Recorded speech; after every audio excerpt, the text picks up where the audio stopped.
Misty the shunting diesel is one of the youngest engines on the Little Highland. Unlike the other engines, she is a diesel, which means she doesn't run on coal. Instead, she relies on oil to power her engine. This didn't bother the other engines, and they happily accepted her as one of their own. She spends the day shunting the coaches and wagons in Carloney Yard and gets them ready for the other engines to take on their journeys.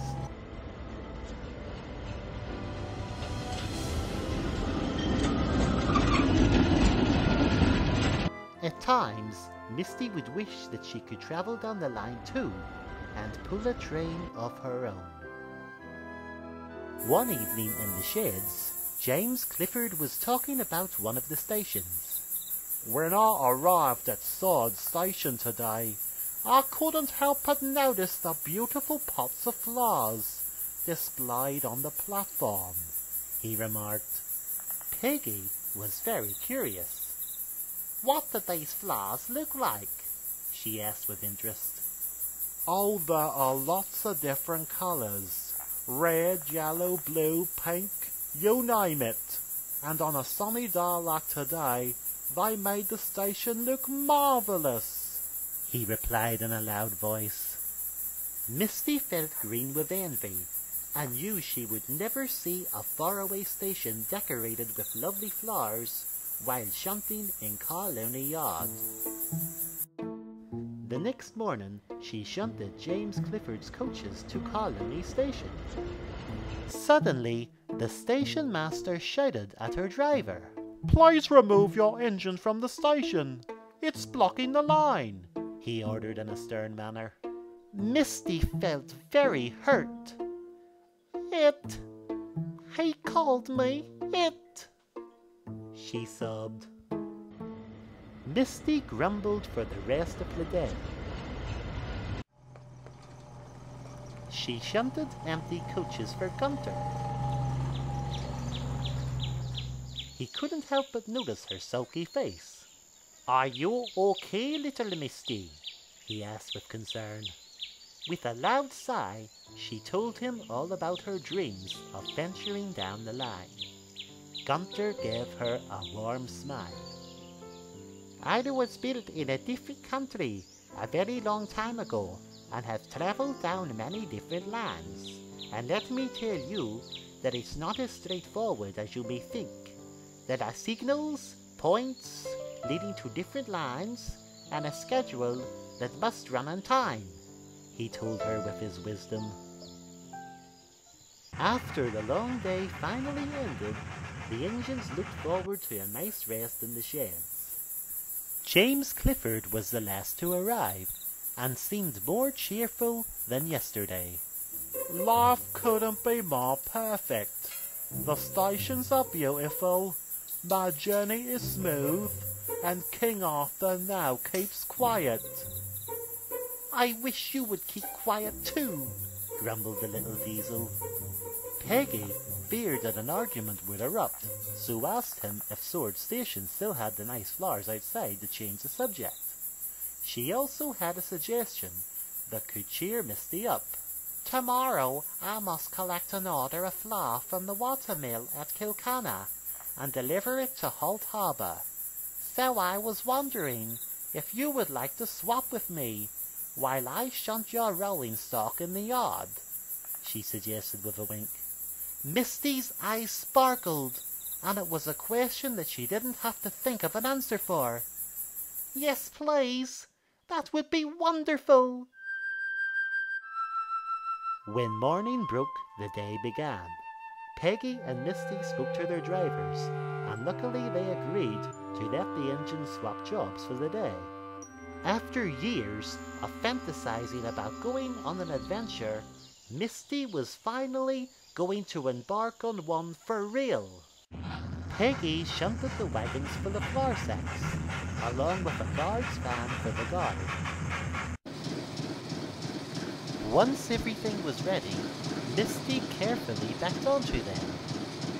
Her driver coupled them up, and they slowly departed the yard.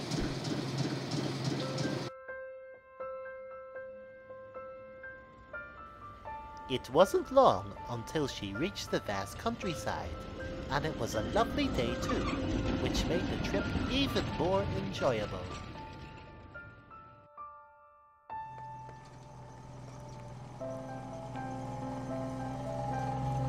The line brought her to a lake, and Misty noticed a tiny boat resting by its bank.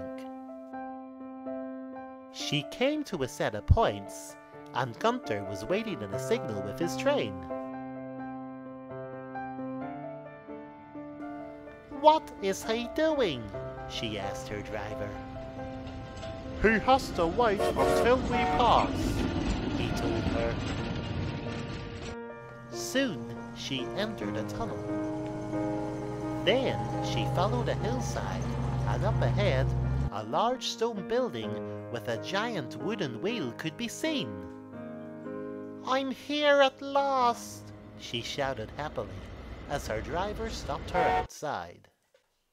The miller loaded the sacks of flour, and then Misty set off for the harbour.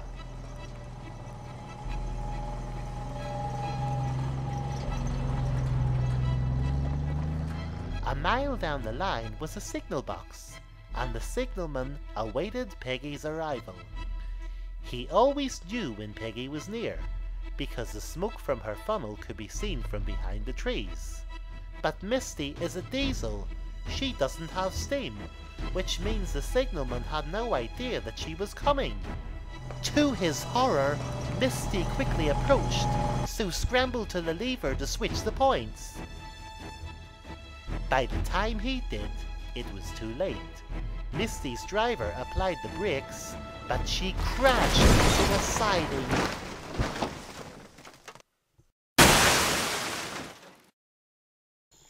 Sadly, poor Misty was derailed, which meant the journey had come to an abrupt stop. The signalman ran towards them to see if everyone was okay, and then contacted the railway's head office to report the accident. Misty was shocked and devastated, and it was not how she expected the day to end. Soon Peggy arrived to help clear up the mess.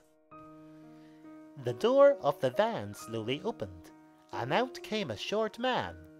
He wasn't a driver, shunter, or guard.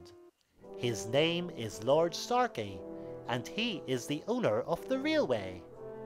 The nervous signalman feared for his job, and endlessly apologized about the accident. Lord Starkey kindly promised him that his job was safe, and then turned his attention to Misty. "So that one day you leave the yards, you come off the rails," he remarked. "I'm sorry, Lord Starkey. I just wanted to say somewhere different. So Peggy kindly let me take her train instead," she explained. Seeing how upset Misty was, Lord Starkey gently spoke to her. "I understand how you feel, Misty, but all you had to do was speak to me, because I could have informed the signalman that a diesel was coming. But, no use crying over spilled milk.